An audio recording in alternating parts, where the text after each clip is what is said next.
केसनंद कोरेगाव मूळ जिल्हा परिषद गटामधून राष्ट्रवादी काँग्रेस अजित पवार पक्षाच्या अधिकृत उमेदवार म्हणून सुरेखा रमेश हरगुडे यांची उमेदवारी निश्चित झाल्यानंतर त्यांनी आपला उमेदवारी अर्ज निवडणूक कार्यालयामध्ये सादर केलाय।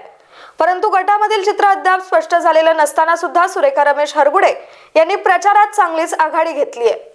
गेल्या अनेक वर्षापासून केसनंद आणि परिसरामध्ये जनमानसांशी नाळ जोडल्यामुळे केसनंद येथील कुबेर पतसंस्थेच्या माध्यमातून जनमानसांसाठी केलेली मदत तसेच केसनंद गावचा अभिमान असलेला छत्रपती शिवाजी महाराजांचा अश्वरूढ पुतळा उभारणीमध्ये कुबेर पतसंस्थेचे संस्थापक रमेश हरगुडे यांचा सिंहाचा वाटा असल्यामुळे परिसरामधून प्रचारापूर्वीच सुरेखा हरगुडे यांचे पारडे जड मानले जाते। प्रचारापूर्वीच मतदारांशी थेट संवाद साधून केलेल्या नियोजनबद्ध प्रचारामुळे सुरेखा हरगुडे यांचा विजय जवळपास निश्चित मानला जातोय। Dnyaneshwar Patekar, star Maharashtra news, Pune.